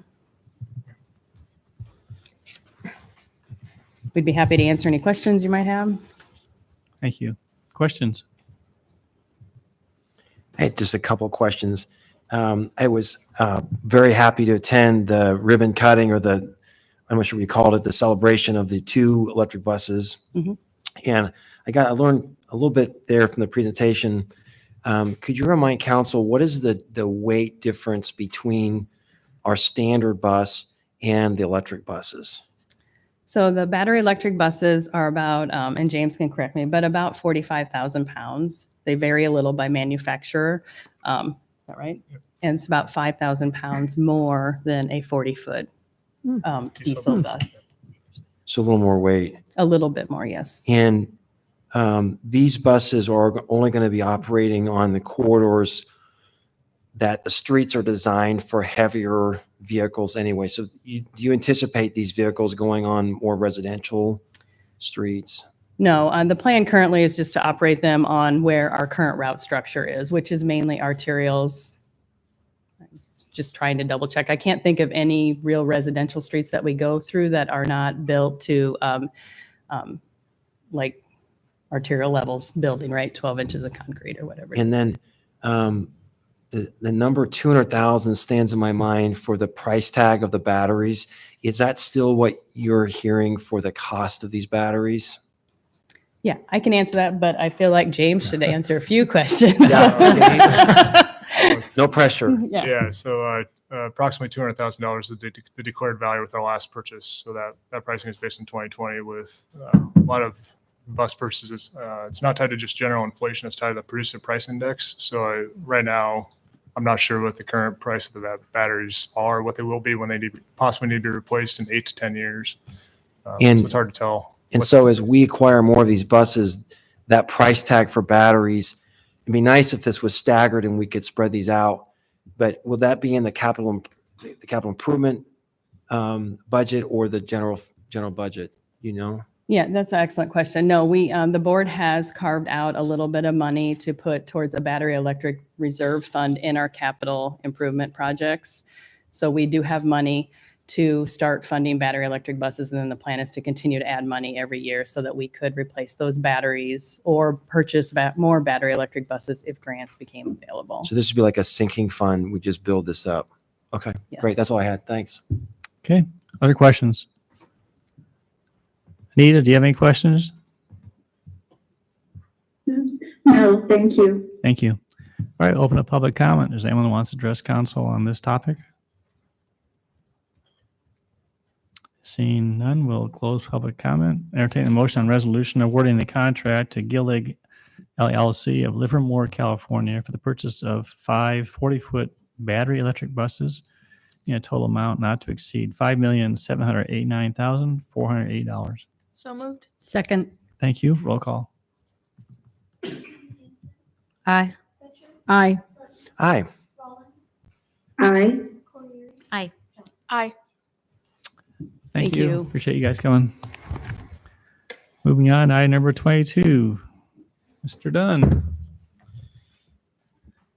Good evening, and Mr. Mayor, items 22 and 23 are sort of interrelated, so if it's okay, I'd like to just give you the background on both of them together. Absolutely. So as we started the design of the North River Valley Wellfield project, our consulting engineers, HDR, consulted with the State Historic Preservation Office. That's a requirement of the SRF loan, which is how we're funding this project.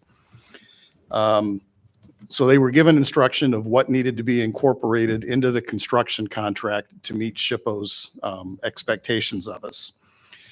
Once we had that, then one of the things that SHPO required of us is that we hired an archaeologist and paid for it to be on site during construction. So we had to estimate how long we thought those archaeologist services were going to be needed. And we made an optimistic assumption that groundwater was not going to be a significant impact in the pace of laying the pipe. That turned out to not be the case. The groundwater right along the river was still up. It was in the ditch.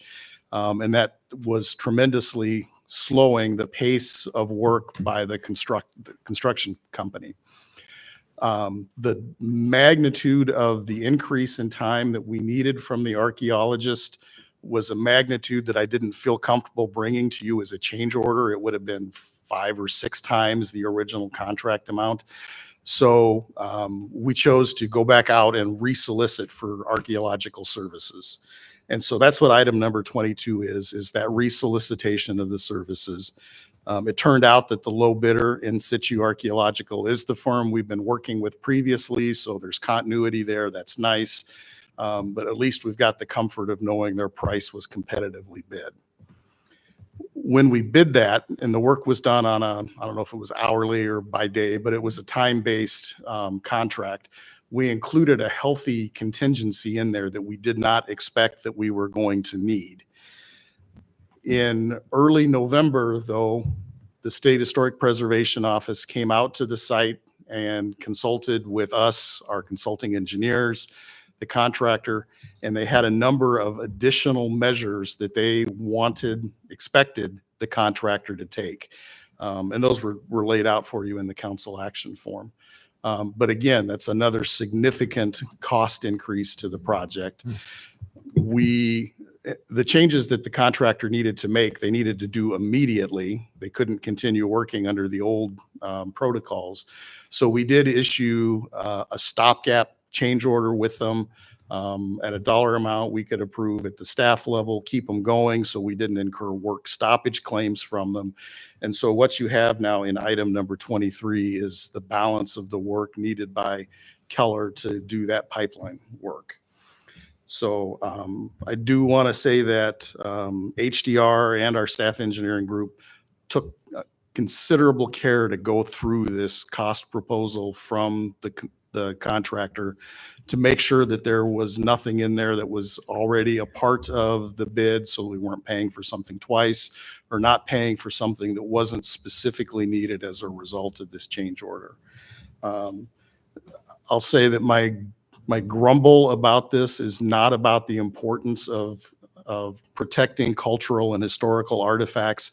It's about the after the fact nature of this change and the fact that now that we're so far down the road and we've got, between the consultant and the contractor, $400,000 worth of change orders on this contract. And that is pretty frustrating. Questions? This is more maybe a theoretical question. If we had anticipated before bidding the project that this area, as I understand it, SHPO was concerned about areas along the Skunk River and areas along the Iowa Creek as possible indigenous sites. And if we had anticipated that, do you think that it would have been cheaper if we had some sort of archaeological survey done before the project started? Yeah, so SHPO had a number of locations in the area we were going through that they'd already identified that were of concern.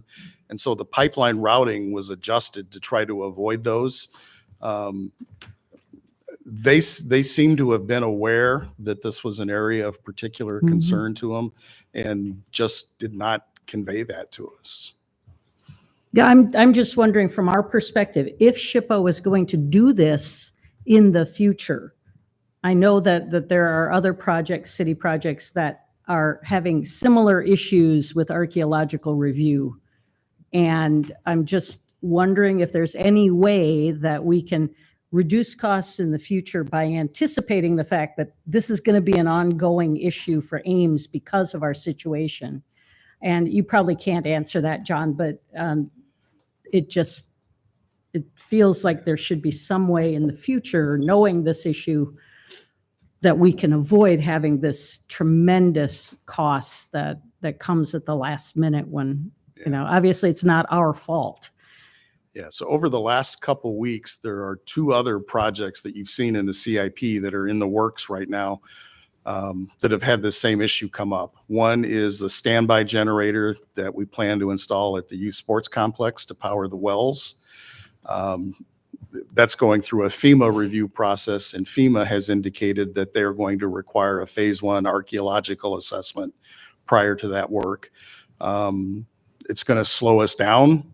The good news is our project manager at the state Homeland Security thinks they have a vehicle for us to at least get that cost covered.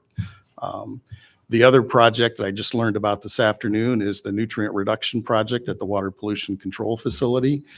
We had initially been told that we were going to receive a categorical exclusion from all of those archaeological processes because the entire site was disturbed. It was evaluated in the 1980s. The whole site was disturbed. We learned this afternoon that that is likely not going to be the case, and an archaeological study is going to be required at that facility as well. So that could be also another 4 to 6 month delay in bringing that project to bid. Other questions?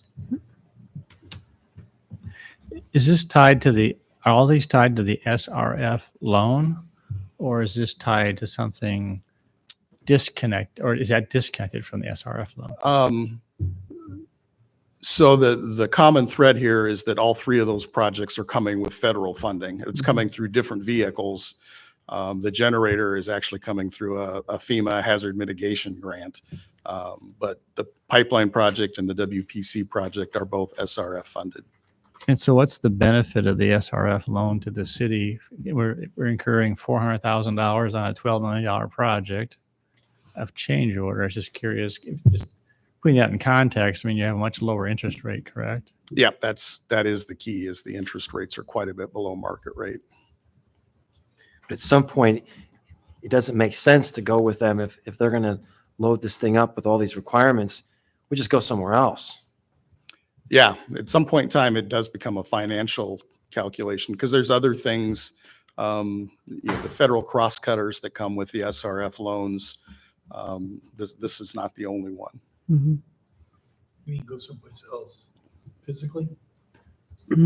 Well, that For or money. other Can't do funding that- sources. Can't do that in the water pollution control plant side. I'm talking about funding sources. I don't know if you get cheaper money, but you gotta add in the extra cost, see what the difference. That's what I'm saying. It's cost, I mean, it's a cost analysis. Yeah. Differential. I think the other thing to be aware of is that it's not just WPC, it's also Public Works that could be running into these same issues with federally funded projects. Any project that's going to disturb land and use federal funds, which encompasses quite a few of our projects. Yeah, it's just disconcerting when you ask and get an answer, and then once you've started turning dirt, you get a different answer. All right. Open up public comment on these 2 items, items 22 and 23. Is there anyone who wants to address council on these?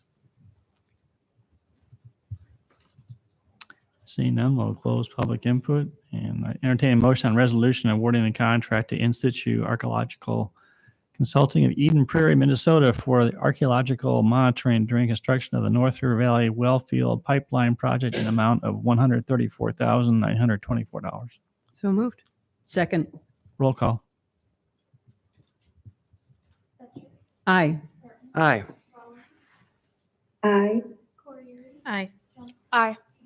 Aye. And I entertain a motion on approving change order number 2 for North River Valley Wellfield and Pipeline Project.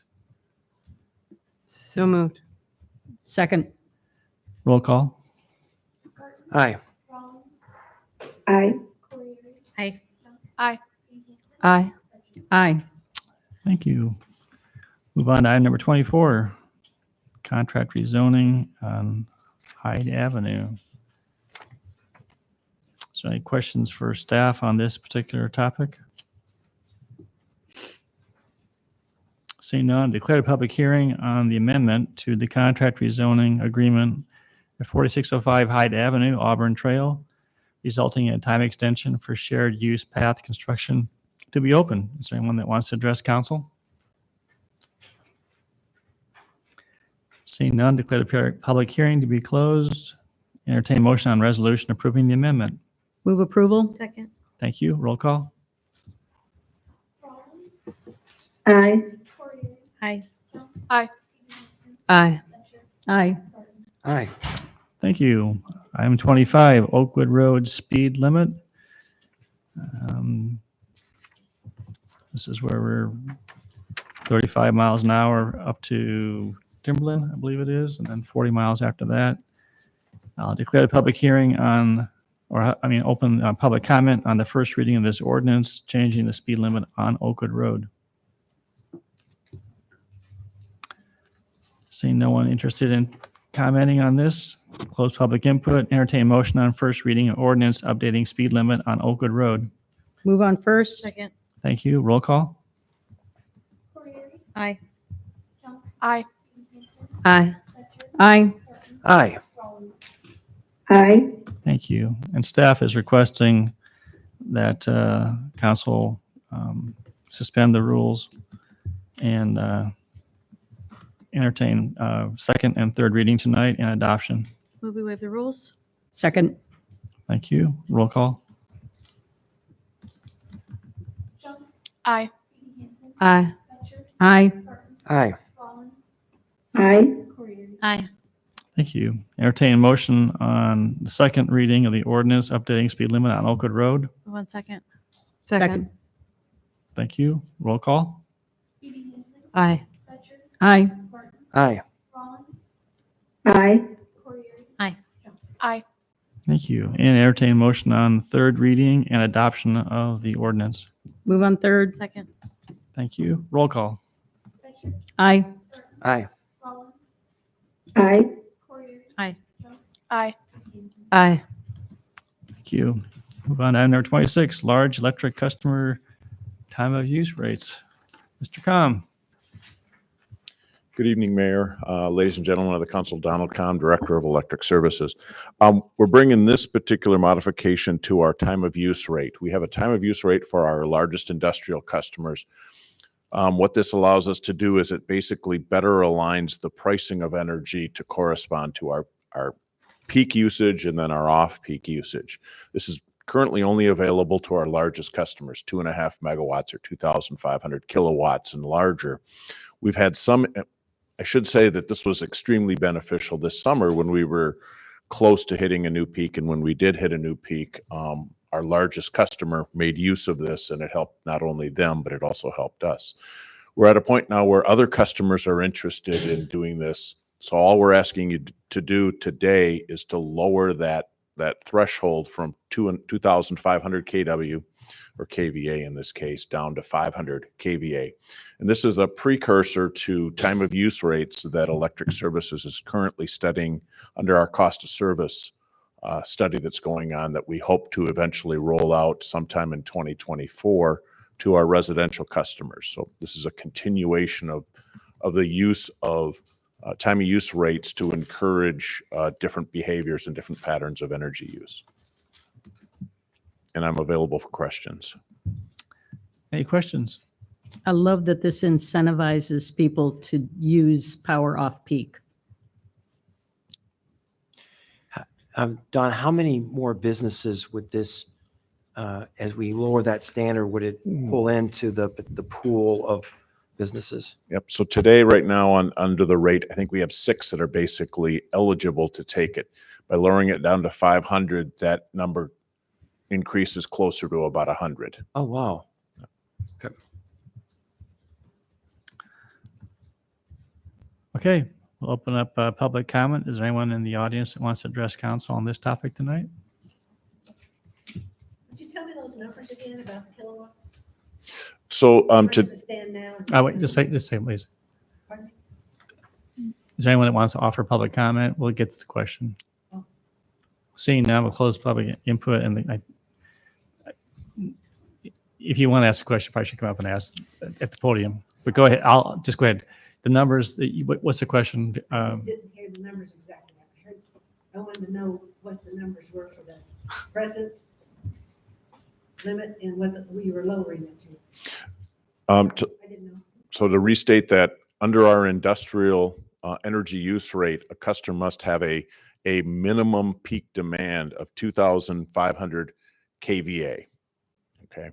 We're lowering that to allow customers with a peak demand of down to 500 kVA. Thank you. All right, entertain a motion on first passage of ordinance amending Chapter 28, Division 1 for eligibility of customers for time of use rates based on electric demand. Move on first. Second. Thank you. Roll call. Aye. Aye. Aye. Aye. Aye. Aye. So we got two more readings, the 12th of December and the 19th. Is that adequate in terms of hitting a calendar year or your rate structure or whatever, Don? Yes, sir. Okay, thank you. All right, moving on to item number 27. Entertain motion on second reading of ordinance on amending the zoning text amendment for reduced affordable housing parking requirement. Move on second. Second. Thank you. Roll call. Aye. Aye. Aye. Aye. Aye. Aye. Thank you. Entertain a motion on second reading of ordinance to amend the urban revitalization area boundary. Move on second. Second. Thank you. Roll call. Aye. Aye. Aye. Aye. Aye. Aye. Thank you. Item number 29, entertain motion on third reading and adoption of ordinance number 4511, amending section 29.1317 for the purpose of exception electrical vehicle chargers within setbacks and parking areas. Move on third. Second. Roll call. Aye. Aye. Aye. Aye. Aye. Aye. Thank you. Okay, moving on, disposition of communications to council. We have two in front of you, and then we have, I think Rachel, you're going to bring up the email from the gentleman that spoke earlier tonight. First is from Ryan Berg, Ames resident, request for same-site parking on Garden Road. Would seem appropriate to refer this to traffic engineer for a memo. Move we refer to staff. Second. Thank you. Those in favor of the motion say aye. Aye. Aye. Aye. Any opposed? Motion carried. Secondly, we have a number of emails we received from a variety of residents regarding the pillars downtown, and I'm going to presume council will take these into consideration when this item comes back on the agenda at a later date. It's So already set to come back in front of us, right? Brian? Pardon me? It's already set to come back to us on a. It is already set. Okay. Yeah, it's, the motion was made last time to bring that back to a future agenda. Okay, just making sure. Yeah, we're, Public Art Commission has a meeting Tuesday, the first Tuesday in December. I forget the date exactly. First Tuesday in December at 5:30, and I'll inform them that the council wishes to discuss this again, and I think they may send some folks to the council meeting to Just to make it clear, we have no Explain contract this. to take them down. Right, right. They're not in jeopardy of any action. I just wonder, as I mentioned before, how this relates to what the downtown may be doing with streetscapes. So I'm just going to put that out there again as a placeholder for the future discussion, because if it turns out they're part of the vision for the streetscape, then we wouldn't want to remove them. But Okay. And then we did receive an email from Mr. I think it's Bernau. Oh, that's not mispronouncing your last name, sir. Do you want to comment on that, Rachel? And maybe Steve, you can comment on where we're at regarding that. Well, that particular memo was not passed on in a timely fashion to the council, but I know it's important. So I have the director, Don Combs, looking into that, and we'll get a memo back to you and explain what's happening. I don't know. He can explain it now. We don't normally do it. No. There's a time crunch, just so you know. So we want to get an answer. How long does the installation take to do it? If you give them the go-ahead. Week. Okay. So we do have a meeting. We could put it on the agenda for December 13th. 12th. Or 12th, excuse me. I'll give you time if we get an answer by then. Do you need a motion to put it on that agenda? We'll be or- ready to explain it as well. Wouldn't hurt though, right? Yeah, I'd move we put this issue on the December 12th agenda. I'll second. Okay. Those in favor of the motion, say aye. Aye. Any opposed? From standpoint of installation, that will work with your schedule, is that correct? Say that again. In terms of your schedule, that timeline, our next council meeting is not until the 12th of December. So that's when it would actually be considered and taken up in terms of any kind of action or amendment if necessary. I'll have to talk to the contractors. Okay. A lot of it depends on the weather. Understood. Pardon me? Never mind. Okay, all right. All right, move on to council comments. Gloria?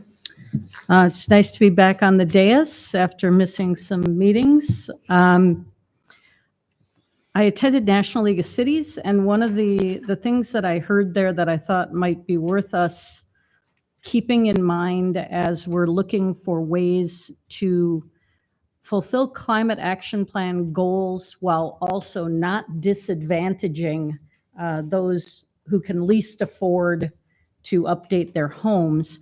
There was actually a presentation by a nonprofit in Rochester, New York called Renew that is working with various stakeholders to provide the kind of funding and services necessary to do retrofits and upgrades to older homes for those who are within a certain income bracket. And it seems like that might be something that city staff could explore in looking for our incentives, that we've asked them to look at how we could help fund that sort of thing.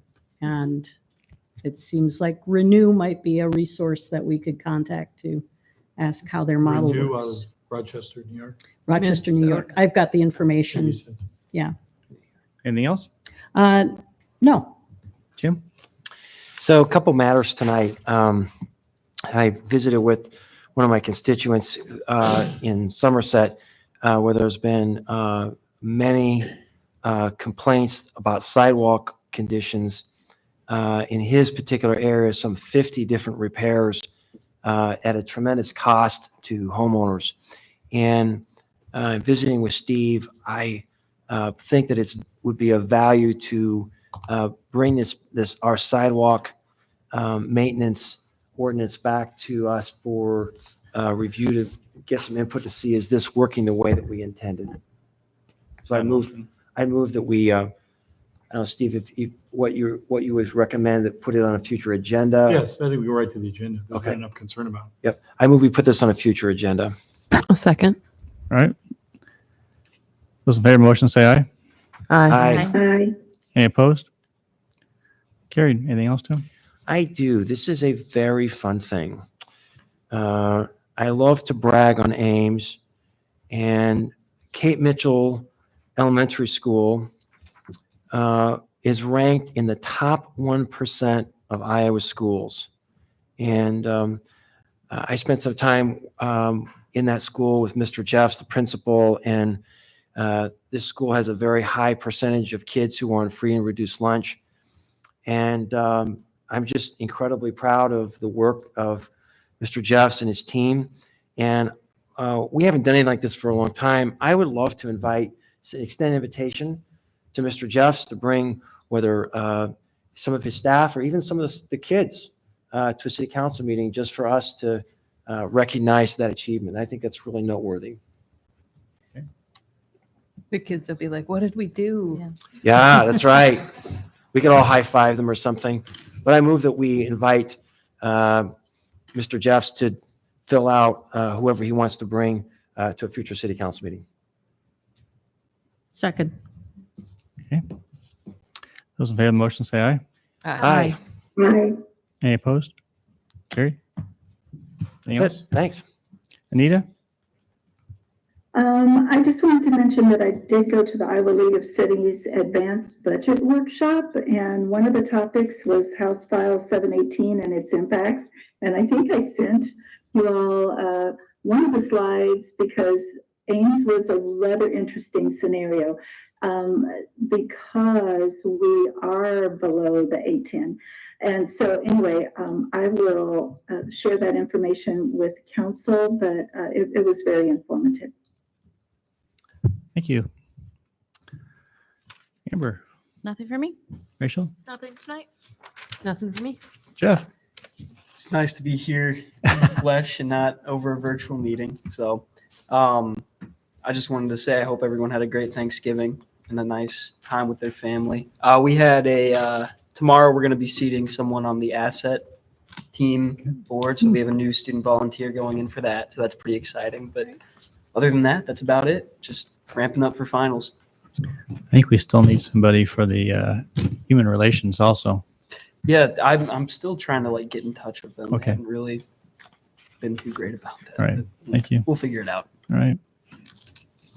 All right. And I'll just mention that this coming Saturday, there's a free concert, 3 p.m. at the C.Y. Stevens, known as Tuba Christmas. Thank you to Dr. Galimo. And gosh, I don't know how many tubas there are on the stage, but it grows every year. But it's actually a blast. Those who know John Burnett Larkin know he has a very wry sense of humor, and they have some very, very bad jokes that they tell during the whole time. But it's a lot of fun.